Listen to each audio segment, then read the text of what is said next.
Well, welcome everybody. We're here for another Leupold live episode, and we just want to wait a few minutes just to make sure that everything's coming up on Instagram and Facebook.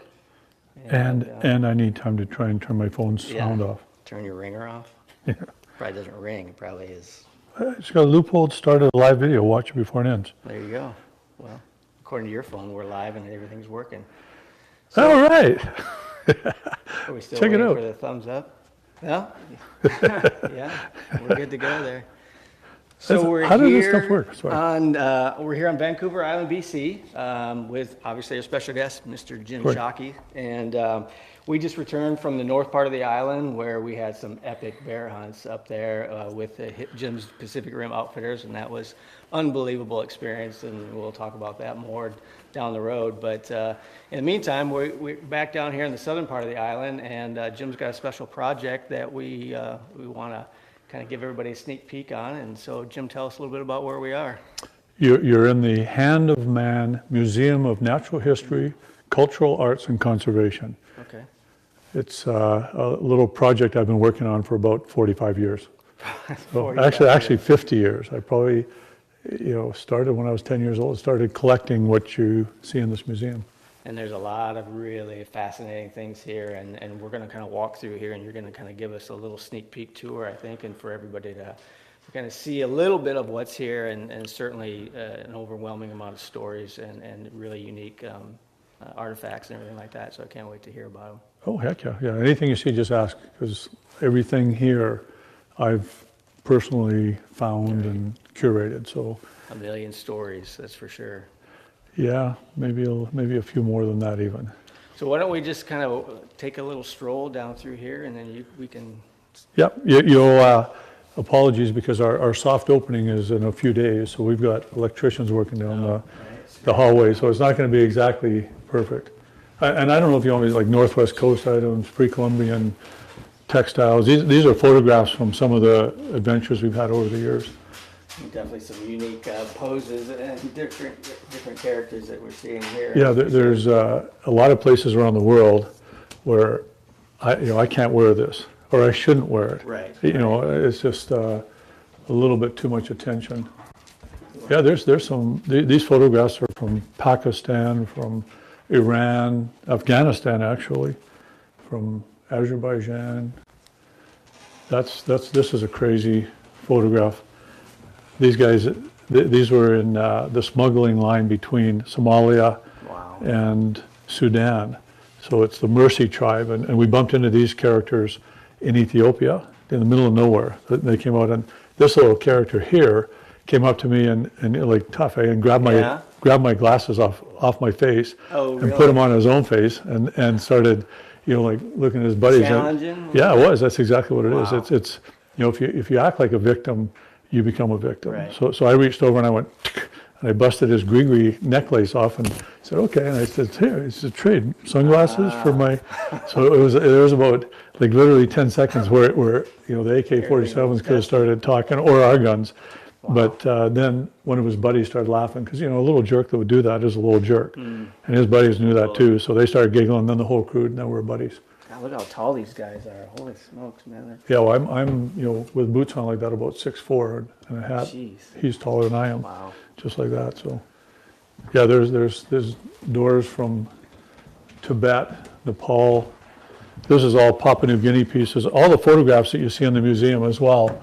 All the faces, I've taken all those photographs. Oh, okay. So any photography in here that you see, if I'm in it, obviously a cameraman took it, but if I'm not in it, I took it. Again, Papua New Guinea, stuff like this is, this was up the Fly River in Papua New Guinea, and it's an actual drum. They were drumming on this, and I bought it right from them. This piece, pulled it right out of their longhouse in Papua New Guinea. And hauling that back has got to be a challenge, I'm sure. Don't even. My accountant talked to me about shipping bills recently. He said, let me explain something to you, the reality of business. You can't have like 20% of your gross revenues going to shipping. I said, hey, this is my life, so. Well, and plus, how do you age some of this stuff? I mean, some of it, to us, looks like it's so old, and I don't know. Yeah, some is, but a lot of this countries that we visit is harsh. You know, the environment's harsh. So things don't last that long. So they're not as old as, you know, they're not hundreds of years old. Right. Now, there are pieces in here that are absolutely Right. 2,000 years old. Wow. But, and that was from the Sepik River, up the Sepik River. But I mean, there's some, you know, things that are just, if there's a key through this whole museum, and that's why it's called Hand of Man. Everything in here is handmade, hand painted, you know, from the heart, Right. for, you know, pure reasons. Yeah. You'll see religious pieces. You know, now anywhere around the world, the purest form of art is religious art, because they didn't do it for resale. Right. Exactly. You know, this was a spiritual, Yeah. you know, endeavor that it was not meant to make revenues, Right. which is kind of nice in today's world, because everything seems to fall back on, fabricated you know, what's the ROI. Everything had a functional reason of some kind, whether it's actual tool Yep. or weapon, or Sure. everything had Yeah, some and, kind of, like, and a spiritual reason too. Like this is a canoe prow from, again, Papua New Guinea up the Sepik River. And this is actually this canoe prow. We have all video footage. I cut it right off the end of the canoe with a guy. You know, it's a dead canoe. I mean, there's big holes in it, so he's never going to use it again. So I actually got some complaints when I posted that online a few years back, that how could you kill a canoe? It's like, oh my goodness sakes, like politically correct police, why don't you So that's what get a all life? These These are all canoe prows, Yeah. exactly right. Wow. And these paddles, they were using these paddles. So I would literally buy them as they were walking by, say, hey, can I buy that? And they go, sure, why not? You know, for $100, they can go buy another one. So and there's many, many stories like that through this museum. Here's another one. This is in Afghanistan, or it's actually in Pakistan, Okay. right on the border with Afghanistan in the Togor Mountains with the Jogazi family, which control that part of the world. So they straddle Pakistan and Afghanistan. Yeah. And there's a monstrous conservation success story there with the Suleiman Markhor. There used to be 200, now there's 2,200. Oh, okay. 100% because of hunter dollars. Even the World Wildlife Fund and the IUC and the International Union for the Conservation of Nature recognize that in certain parts of the world, like this, Right. hunting is the only solution. Otherwise, the animals are They going to go just wipe extinct. them all They're out, gone. They'll be right, gone. yeah. So I was there, and this rug, and you can see the salt bag Yeah. came from these gentlemen. And again, this museum, the idea is that it ties it all together. It shows we're not above nature, and we're certainly not above people that live in these other countries. Right. They have the same feelings. Their art forms are Sure. are just as valid and beautiful as ours. It looks different, you know. Yeah, it looks different. That's all it is. They dress differently. They may you know, serve a different god, Exactly. and they certainly have different governments, and they eat different foods. But so what? They're still Yeah. people, just like us. And that's the key to this whole thing. This is Chris. Chris, I'm sorry. How many years have you been living in here, working on the electrical wiring? 4 years probably now. 4 years, yeah. What are you going to do when this is all over, right? Well, this hopefully is the last thing. Do you believe that? No, I don't believe that either. That's right. I walked through here the other day, and I thought that some of the pieces didn't have enough light. So, Chris, get over here. Scott Menzies, great electricians if you ever need them. Some of these I'll show you. This one, I don't know if you can like see it right here. crossbows. Yeah, these are crossbows. When I first started going over to Africa, the pygmies were still using these crossbows. Nowadays, they're all using shotguns, but it's So a fascinating. The triggers like that, basically. Yeah, that's exactly right. If you look carefully here, and I don't know if you can see this, but they pull the string down into this notch, and that notch has a little tab. Yeah. So they pull the tab down by pulling apart the, well, you can see it here too. Yeah. And then this is the safety. So this goes right in here Wow. to hold that apart so that the little tab doesn't push the string. Exactly, right. Then they have an agar, sort of a jelly stuff that sits underneath that they wipe onto the top surface and lay the arrow on it. It's just a tiny little arrow Just with to a hold it in place? poison tip. And then they sneak up close, and then they take the safety out and carefully squeeze that, and dunk, It lets it go. off it goes, yeah. Wow. Jeez. It's like literally squeezing the trigger, not like ours where we're using our finger. Yeah, that's exactly. And then all these different spears up here. I mean, it's amazing just the different craftsmanship. that goes Sorry into about stuff, working around. This is a Kara lady from up in Ethiopia in the Omo Valley. National Geographic said it is the last frontier in Africa. This was 15 years ago. And it really was then. Now it's probably gone because there's been a Chinese conglomerate went in there and built a dam, and there's 20,000 people living in a village there now, or city. But this lady, if you look carefully, that knife and what she's wearing here, that's this one right here. So you can see the knife, and yeah, I mean, we have all these stories documented, and they're all going to be curated. So when you walk through here, you'll have an iPad. There'll be a number, you just touch on it, you'll get the story with the video footage. So it's truly an interactive. Self-guided. Yeah, self-guided, exactly. With documents, it's with video documentation of everything as well. Wow. So it's not just a museum that here's stuff that some guy from 500 years ago, but no, this is Yeah. you know, here's the story of this exactly. piece. Everything that truly does have a story, and you know the story. You know? Yeah, well, yeah. Well. Although I'm getting older, I'm starting to remember or starting to forget some. I just want to remind everybody also that, you know, because we are on Facebook and Instagram, that you can submit questions, and we'll get to those, a lot of those questions later on as we take the tour here. So. Look, a letter from George W. Bush thanking me for a hat that I had sent to him. An official Jim Shockey hat. This is from our Queen and our Minister of Defense. Wow. They bestowed upon me an honorary lieutenant colonelship for our armed forces. We work on the English system, so you can be chosen by the members of the armed forces to lead. So I'm actually active right now with long hair. With long hair. Yes. No buzz cut for you? Not so far, no. They actually said, I said, I'll get my hair cut, and they said, no, we want you just like you are. That's where you're chosen. These are Maasai shields. Leather.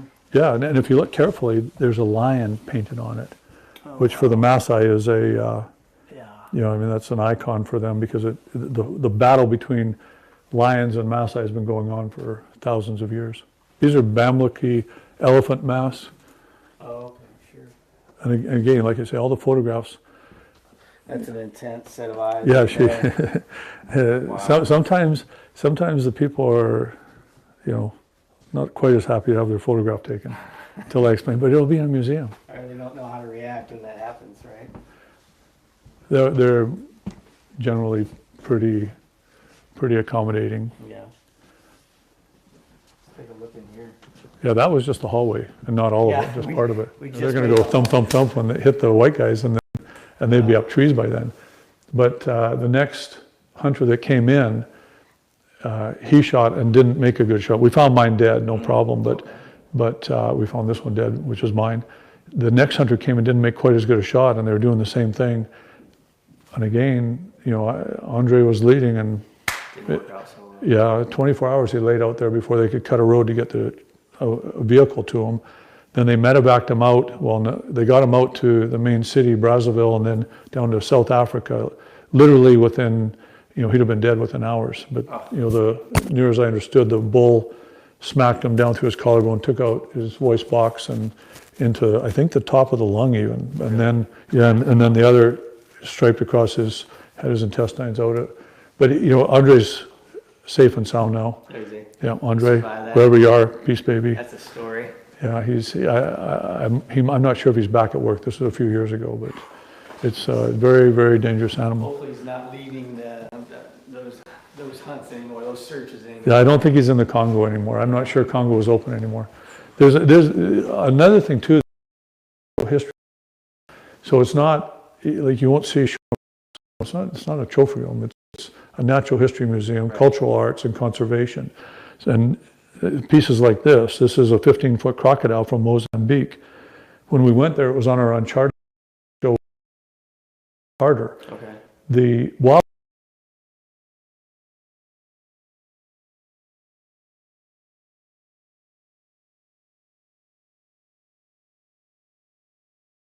village, right.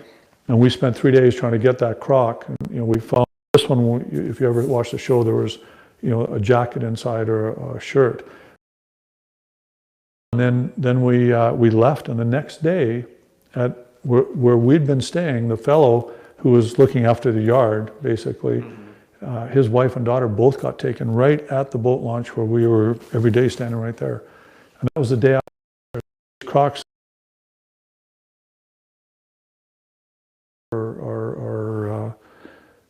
they take a huge toll on people.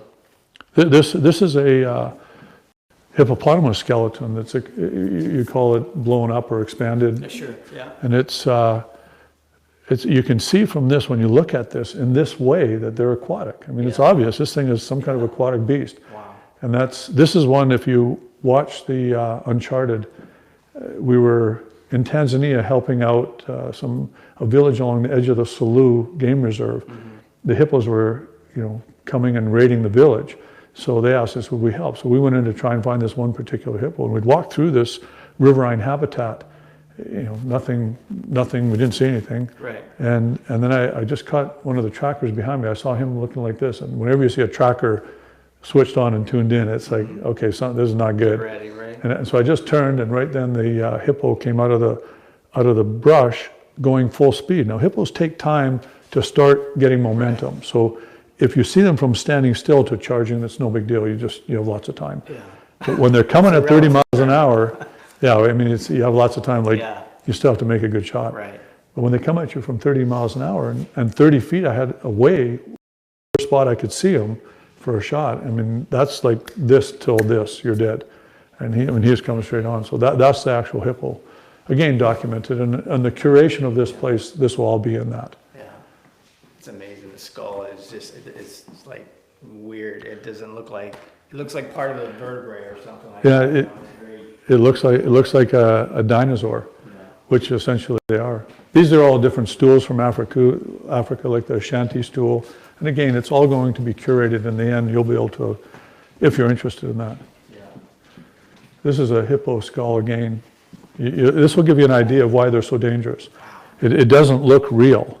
I mean, it doesn't look real with these big spikes and chompers. I mean, they'd just cut you right in half. Now, crocs take more people than hippos, probably.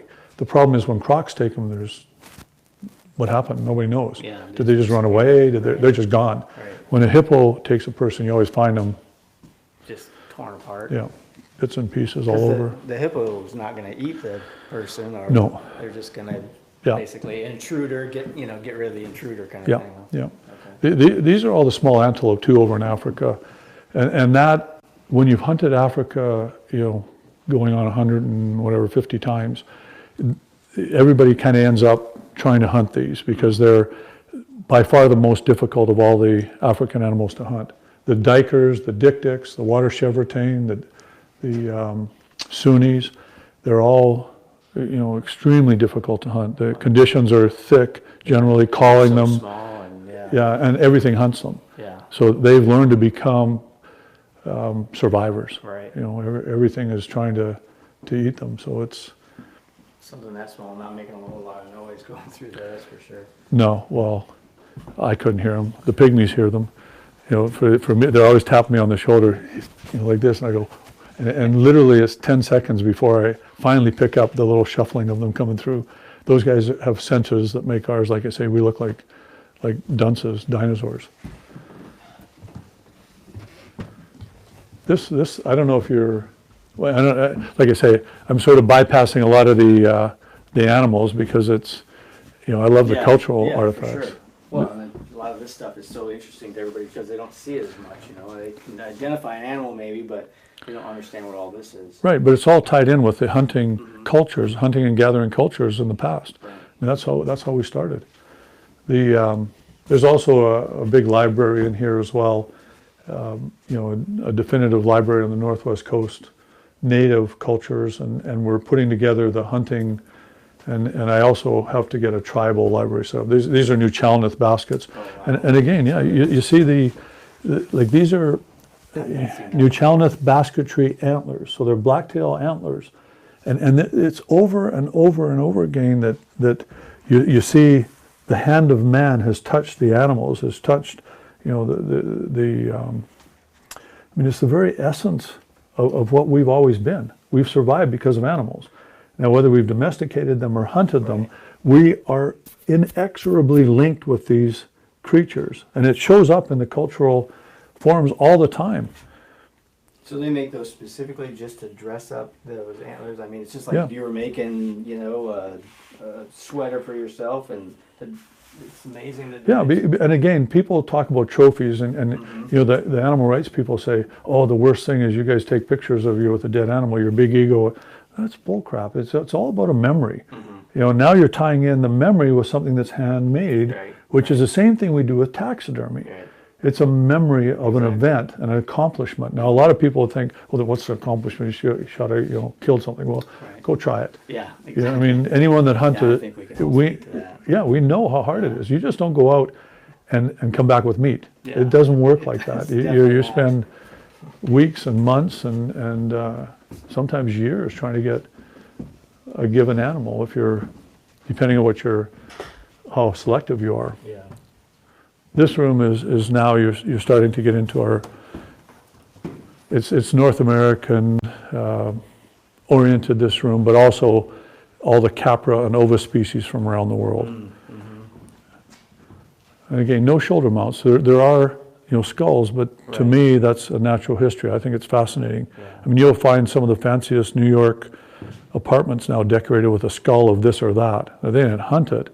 And to me, it's a little bit of voyeurism because, they're not taking the responsibility of that skull being on their wall. Well, that animal had to die. Exactly. And if you can make a reproduction of it and make it fake, but fake is fake. It's fake. Exactly. Sorry, it means nothing. Yeah. It's plastic. Who cares? But if they don't take, if they don't take hold of the responsibility of that, again, that animal on their wall, if they've got, because it's fashionable or they saw it in Architectural Digest, same thing as their food. Exactly, right. Their food, they're having this great big munchy steak, and they go, well, I'd never kill anything. Well, like, well, what part of this? What you're eating right now. Yeah. Understand that somehow, at some point, that had to happen. There's also, you'll see fossils all around the world, that whenever I'm anywhere, I'm bringing back what I can. You're not always allowed to bring it back, but, then we can't bring it back. But right. This is, I think, one of the coolest pieces in the whole museum is it's a narwhal skeleton, articulated and with an 8-foot tusk. It comes from Baffin Island up from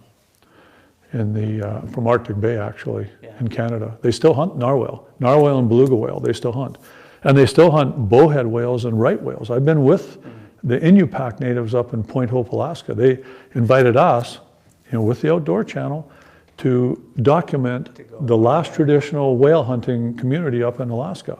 They would never let Discovery Channel or Nat Geo or the BBC has tried to get in there. There's no way, but they asked us. So that's because they recognize that hunters are kindred spirits around the world. And sorry, National Geographic, you're not a kindred spirit anymore. You used to be. Yeah. But you're not anymore. Portray it in a way that and they know that. Exactly. And that's why they invited us to take part in their. We're actually going up for a walrus hunt in Coral Harbor here in about 5 weeks.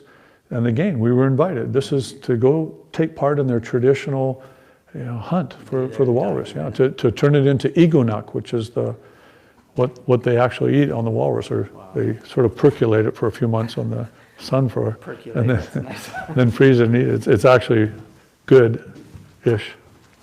Okay, so this one is amazing to me because this is something I have never seen before. Any hunter that's done a lot of elk hunting, or I mean, you hunt moose and you hunt caribou and you hunt deer. Well, it's not a mule deer, it's not a whitetail, it's obviously not an elk. What is it? I mean, it's got backwards facing antlers. It's a pair David's deer, they're called nowadays. And they came originally from China. And it's an interesting story. They were unknown to our Western world until 1860. And then a father David from France went over to China and gathered up 5 of these critters and brought them back over to Europe. Now, there was one fellow in Europe that recognized how important this animal was, because even in China, they were only living in little fenced areas at that point in 1860. So it was the Duke of Bedford in England that actually took those 12 and gathered up whatever he could find anywhere else in Europe, if there was any around. And every single pair David's deer that exists today comes from the Duke of Bedford's herd. And because a pair David recognized this animal, they were extirpated or went extinct in China. And now, because of that Yeah, the vision. foresight, yeah, exactly. There's, I think, 30 different populations around the world. Argentina has a population. No, there's 30 different populations in China today. Oh, okay. So they've been sent back to China, reintroduced, exactly. And you can hunt them today in South Africa, Argentina, and Texas and England. And it's $100, again, 100% $100 that justify those estate owners in keeping these animals and keeping them healthy. It costs money. Wow. You know, it's like anything. If it pays, it stays nowadays. Yeah. And $100 have allowed these animals to now increase to numbers where, you know, they're around the world. And it's such a fantastic success story. And who knows that? Yeah. You know, we're not allowed to tell that story outside of to ourselves. Exactly. Yeah. You know, go try and, you know, like, sorry, Mark Zuckerberg, if you're listening to this, like, please, big guy, you're a hunter. Like, you should be one of us, and you should be allowing us to tell this story around the world. The conservation success story and the vital necessity of hunters in today's world to protect animals like this animal, the Pear Davis deer. Don't algorithm us down to where we can't tell the story. Like, why are you doing that? Anyway, sorry, Mark. I'm sure you're a good guy in real life, but you're irritating in your business life. Am I allowed to say that? You can say it. I'm old enough. I can say what I want now. What are you going to do, send me home? Yeah, you go on. These animals that you're seeing across the back, like I say, are the Ovis and Capra species from around the world. And there's spots in here that you'll see empty. I mean, not a lot of spots, but there's still some. But there's a lot still has to come into the museum. Okay. But it's at a point now where we'll be opening up here in the next, I'd say, 10 days. Wow. It's amazing. Amazing spot. Well, I'm sure you could go on and on and on for hours. and Yeah, hours I and probably, I'm fairly passionate about this, as you can see. See, a lot of people want to hear those stories, and obviously we all want to hear it. And I mean, I think it's just great that you're giving people an opportunity to be able to come and experience this and stuff. And Let's do candid. Come on. This is our edit suite. Look at this is Rez, my dog. Hey, big Rez, how you doing, buddy? Hey, Rez, come on. He's part Rhodesian Ridgeback and part German Shepherd. He has one trick in the world. Want to see it? One trick. Hey, Rez, what does Mommy do when Daddy walks in the room? Yes, she does. Knows you're gonna. This is Todd Forsblom, our production manager. So this is where it all happens. And you know what we're missing? I'm just saying, like, Bruce Pettit is your CEO of Leupold. Right. Like, Bruce, big guy, look, Bowtech gives us like this beautiful neon sign. Oh no, look over here, there's a Nosler neon sign too. What? And he'll probably turn and look at me and say, "We need to get a neon sign." So we'll be back on that. That's right, that's the only thing that's missing in this whole place. These are kind of cool. It's Evie's Field and Stream cover and my Outdoor Life cover. It's and you can tell the difference on who decorates out here, moi, and who decorates in here, the editors and the cameramen. Of course, we are in construction right now. That's right, but nearly done. Okay. There's so much more in here I could blabber about. I mean, just Tuareg camel bags. I mean. Yeah, that's what I was trying to assume that's what they were something to go with camels. Yeah, and you can see they're the Tuaregs because of this intricate leather design work on it. These are all hats I've picked up from all over Africa when I've been there, and some of them, believe it or not, like this hat, this belongs to a chief. There's sort of a carving of a chief there, and our paper money, how much value does it really have? Right. It's worth nothing. Yeah. It's just because we think it has value, but you'd never give $2,000 in exchange for $100, because why would you do that, right? So this hat belonged to a fellow, I call him the Prince from Cameroon. And like him and I have gone to some crazy places. Just he is truly a prince, royalty, and that was his hat. And I said, I want to buy your hat for my museum. And he said, well, okay, fine, $2,000. And I said, $2,000 for a stinking beanie? There's no way. But then he explained to me, this is their money. That's the value. Only a chief can have that. So it's worth. That's his wealth. And we had a long discussion about it, and finally we settled on somewhere south of $2,000. Yeah, okay. But I think the prince realized he could probably get another one knitted for about $50. So No kidding. Yeah, just the, like you said, all the different craftsmanship and everything that goes into some of the stuff. You think some of these places are so primitive, but yet there's so much detail that you just people don't give them credit. No, that's because we're Western centric. Right. We think our world, we actually think the world revolves around our world, and it doesn't. Mm-hmm. It doesn't. These are Northwest Coast pieces, and again the paddles. Some of them are fairly important pieces. Charlie James was a famous carver from back up to about 1928. He died. His pieces are in here. Captain Carpenter's pieces are in here. People that know what they're looking at in this part of the museum they'll recognize these things. That's money from Papua New Guinea. That was their money. That's a form of dollar bills. Wow. Made of stone. You'd think you could just counterfeit it.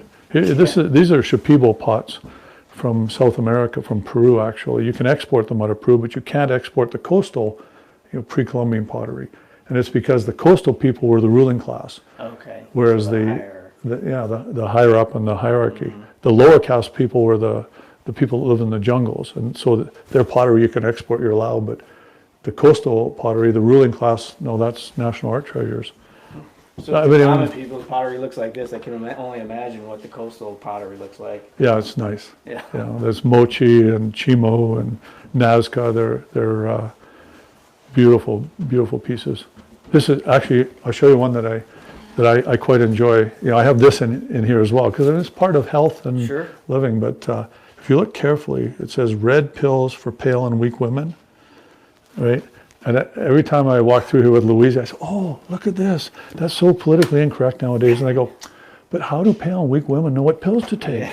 So I don't know if that's politically correct. It probably isn't, but I just giggle about that. We just go so far, whenever it seems like as humans, we just overreact to everything. Our knee jerks this way and that way, and so it's supposed to be like iron pills, I suppose. I have no idea. No doubt it was selling magic elixir. It didn't do anything. Yeah. Where is the museum, right? Vancouver Island, near the city of Duncan. So Vancouver Island is not the mainland. It's actually a 400-mile long island off the coast, just across from Vancouver.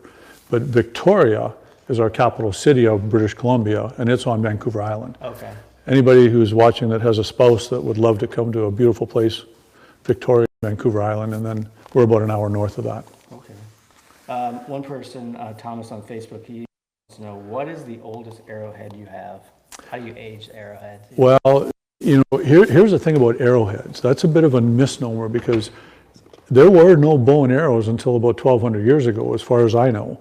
So everything before that isn't an arrowhead. It's a knife blade or an atlatl blade. The oldest I have are Clovis points. I've got Cumberland points as well. Anyone that knows their stuff on artifacts will recognize those names. And they're about 12,000 years old from North America, according to the scientists. There's other people would have, us believe that they're no more than 6,000 years old, but the scientists say 12,000. Here's another question. Let me see here. This person must be an elk hunter. It says Wapiti Fit on Instagram. It says, "Are these Jim's taxidermy?" You mean, am I the one that actually taxidermied these? Yeah. No. My entire taxidermy career started and began when I was about 10 years old. I applied to one of those mail-in taxidermy school where you got the little book, and I did it. And I did a ground squirrel back in Saskatchewan where I grew up, and a sharp-tailed grouse. And they both, I didn't have money. I lived in a trailer until I was, 6 years old. And the only thing I could use for eyeballs were marbles. So my ground squirrel and my sharp-tailed grouse had big eyes, like marble jumbo. I think they were onion skins. So they were, and they looked a little bit kind of like this, right? Like, so that was, I said, okay. I was smart enough even at 10 to recognize I have zero future as a taxidermist. Here's a long question. It says, what is the single most important thing you feel hunting and guiding around the world has taught you? It's really simple. One word: tolerance. It's taught me tolerance. That's simple little word that we've lost sight of, and we don't live it anymore. We talk the talk, but we don't walk the walk. And when you're in these places and you realize that, our press, our popular press, which is controlled by way left, sorry, it's the truth. Yeah. They would have us believe that these people are horrible, bloodthirsty killer, vampire, so it's not true. Yeah. They're just people. And when you get in there with them, you realize they have the same desires we do. They want to have children that are happy. They love their families. They want to, they'd love to have them educated and nice clothes and food, shelter. I mean, these are the basics. And so you start to look at the world with tolerance. Like when someone says something bad about somebody else anymore, I don't tolerate that. Yeah. So I guess there's the intolerance part of it. I don't listen. I don't, you just, it's a live and let live world, and there's people that make us act like puppets for their own agendas. And no, I've learned, I'd like to believe I've learned tolerance. Yeah. I'm not perfect at it yet, but I'm sure I try my best. Right. Someone said something bad about you the other day, and I didn't tolerate it. I said, no, I tolerate this guy. It, right? No, nice. he's... Well, like you said, the museum hopefully is going to open next week. Yeah, the 20th is our soft opening, so it's not like we're going to have a big grand opening with lineups of It's not going to happen. It's a soft opening that we're going to let this word of mouth over the next 20 years. Hopefully, I'll be around to walk people through. Hey, I remember this. You guys will. You'll look at me and go, I think that's Jim Shockey, but I remember him being a lot taller, younger, and with dark hair. Well, I think hopefully what we just did gave you a quick little tour of just a little bit of what's here, and there's so much more to see and so many more stories, and like you say, it's interactive and kind of self-guided, and so there's a lot of the history that people that come here and visit will be able to actually capture and hear and everything like that. So I don't think we've got any other questions that we're going to touch on right now. So one come through that.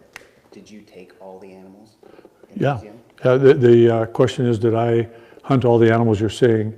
Yes, except for the narwhal. There's a beluga whale skull that I didn't take that. Right. These, obviously, what you're looking down below is mammoth tusks. Right. And mastodon tucks. No, I mean, I'm old, but I'm not quite that old. We'd have to ask Jim Zumbo if maybe he ever got one, but I didn't. Jim, are you watching this right now? Sorry, Jim, I love Jim. He was my hero back when, and he's still my hero. So yeah, no, I've hunted all the, although that said, as you look on this back wall, there's a lot of moose that were taken by Eva. And even my father, that's his last moose above the big one. Yeah. On the top right, that was my father's last moose when he was 79 years old. Wow. If you look carefully on the one tine, I think it's 1, 2, 3, fourth tine from the bottom on the moose's right, so our left. Yeah. There's a bullet hole through it, and that was his first shot. And he's, it was pretty funny. Did you hit him? I said, yep, I hit him. That's what he told me. Yeah. In the antler, but his next shot was perfect. Wow. Yeah, that was his last moose. So there's a lot of memories on this back wall for us. I can imagine.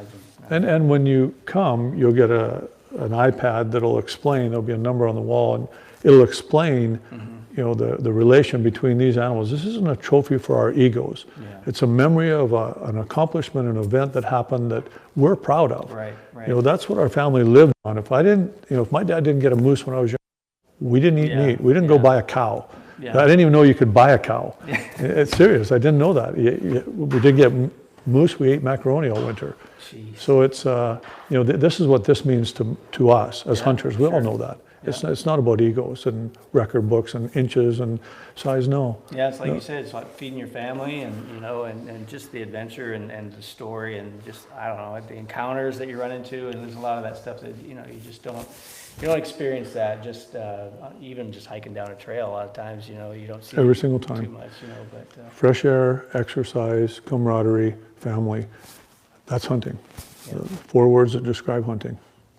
Well, I think with that, we're going to finish up here. We'll have definitely more episodes coming down the road, but thanks to everybody for joining us here. And we'll see you next time around. You missed one question. Who's better looking, Jim or Michael? I think you definitely are, for sure. Yeah.